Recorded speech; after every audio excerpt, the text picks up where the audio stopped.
Good afternoon. So it sounds like JD Vance is taking a whole lot of my talking points, but not all of them. He said, quote, "Come out and protest, but do it peacefully." That sounds exactly like what I've been saying since the very first moments following the shooting of Renee Good.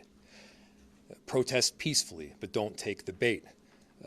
Don't counter the chaos of Donald Trump with our own brand of chaos here. And so to the extent he's telling people to protest peacefully, we're in agreement.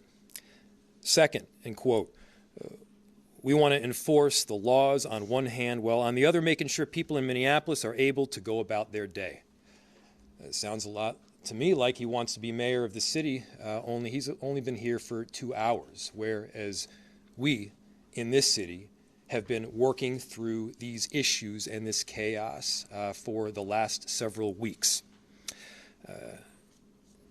Peace is not spraying irritants and chemicals at peaceful protesters. It's not detaining a 5-year-old. It's not dragging a pregnant woman through the streets.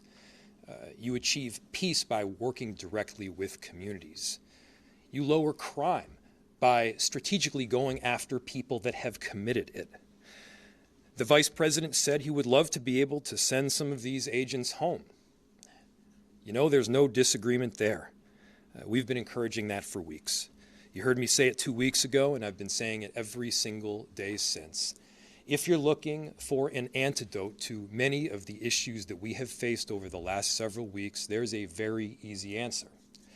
And it's for this huge influx of federal agents, ICE and Border Control, to go home. And finally, he said if we had a little cooperation, we'd be able to keep streets safe. Once again, we agree. We have extensively worked with federal agencies under both Democratic and Republican administrations. We've worked with the DEA and the FBI. We've worked with the ATF and the U.S. Attorney's Office to successfully drive down crime in Minneapolis, and we've done so by strategically focusing on people that have actually committed serious and violent crimes.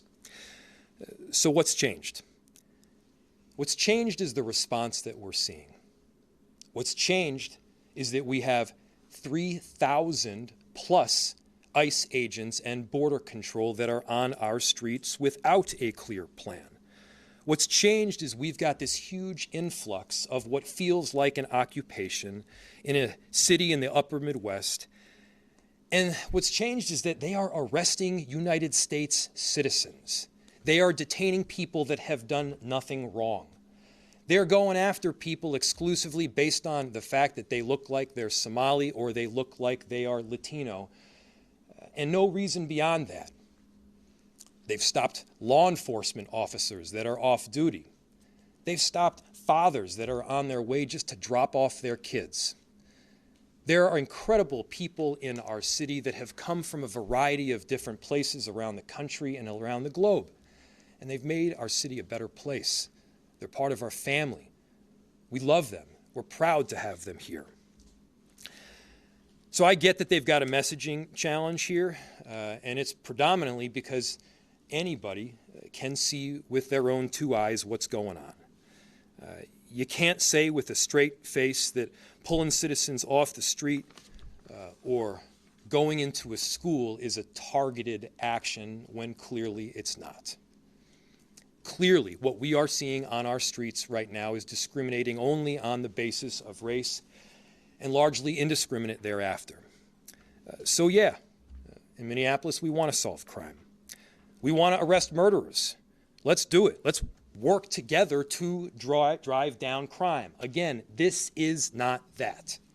We have had relationships with a number of federal administrations to successfully drive down crime.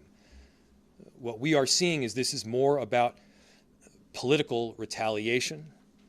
This is more about tragically terrorizing people than it is about safety, than it is even about immigration.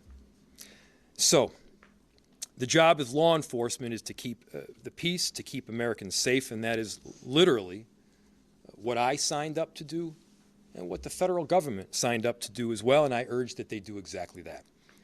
With that, I'll answer any questions you might have.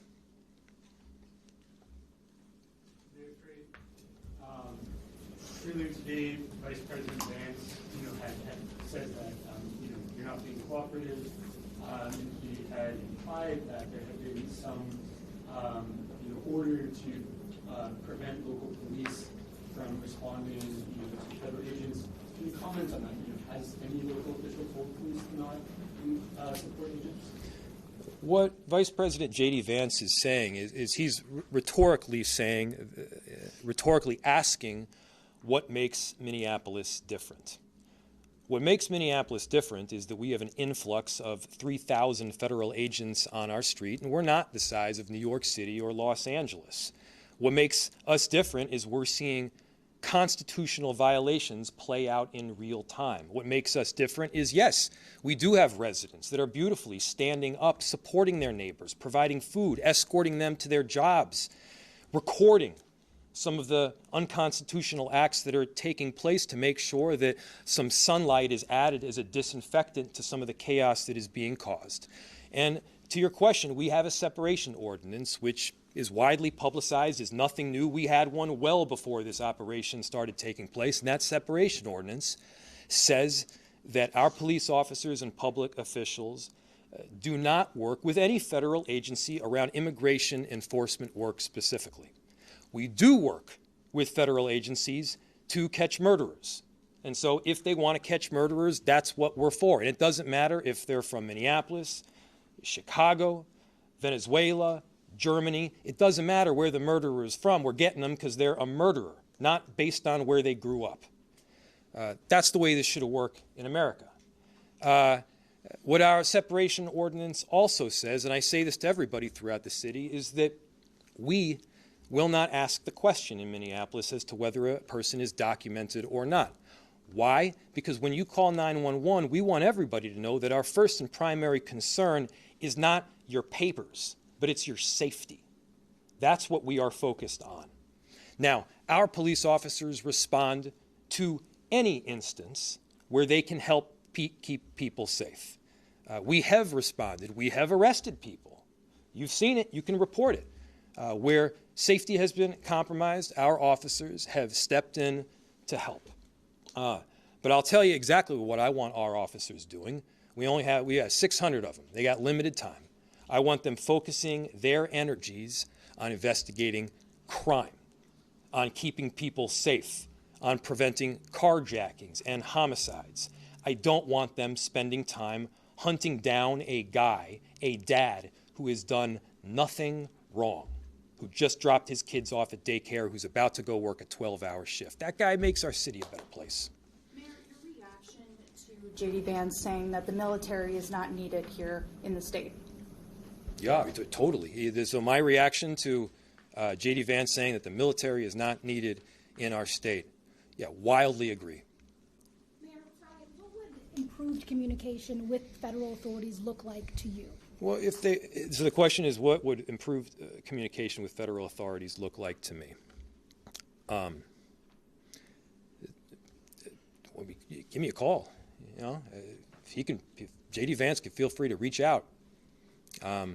We didn't get an invite, maybe unsurprisingly, to hang out while he was in town.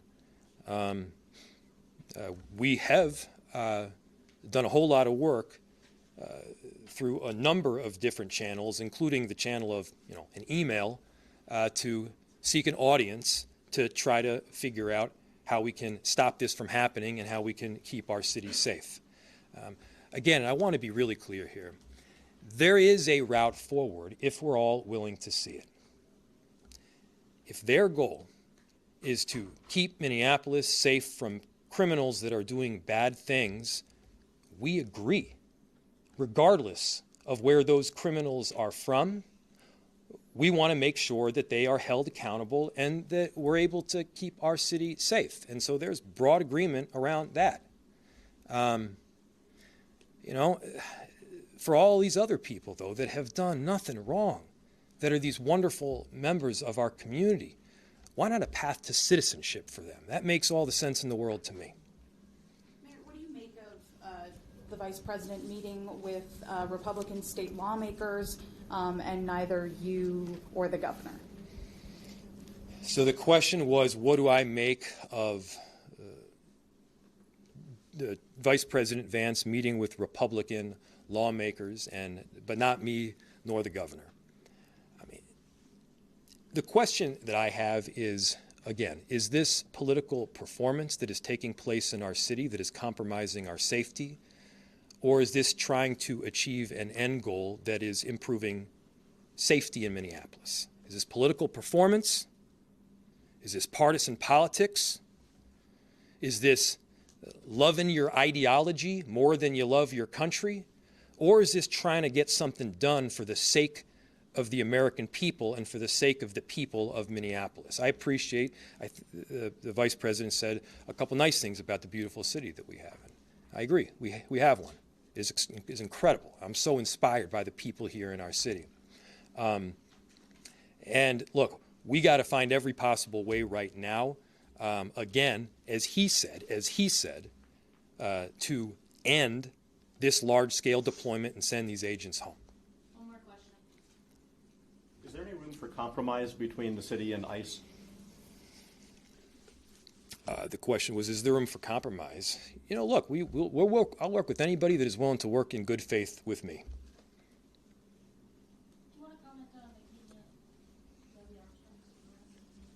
Yeah, so do I want to comment on Nikema Levy-Armstrong's arrest? It's a gross abuse of power, and she should immediately be released. Really quickly, I'll do one more, and then I'm going to get going. Vice President Vance said if there's cooperation between state and local officials, these many ICE agents would not be needed to carry out enforcement operations. What's your response to that? Is that something you're open to? That open line of communication to get these thousands of ICE agents out of the city? Well, you know, you don't need to. So the question is, the room for cooperation between the federal government and the state or in the city. You don't need to take my word for it. You can see it in the numbers coming straight out of corrections, which is a state agency, in the way that they have worked together. You don't need to take my word for it. You can see it in the numbers where we've successfully driven down shootings on the north side to a record low by working with federal agents in the U.S. Attorney's Office and our police officers that are, by the way, working tirelessly to arrest perpetrators of violent crime. So, look, we have done that. But again, I need to be really clear. That is not this. If this were about getting murderers, we would be able to do that. The number one question that we ask when we're trying to get a murderer is, are you a murderer? Is this a murderer? Not, where are you from? Where are you from is not the point here. The point is there a crime, a violent crime that has been committed? And of course, we've partnered extensively on that front. And so, again, let's just be really clear. Let's be really straightforward. I deeply appreciate all the work that the press has done just to uncover the facts and the truth so that we're not, like, talking by one another. I'm grateful to all of you, and thank you so much.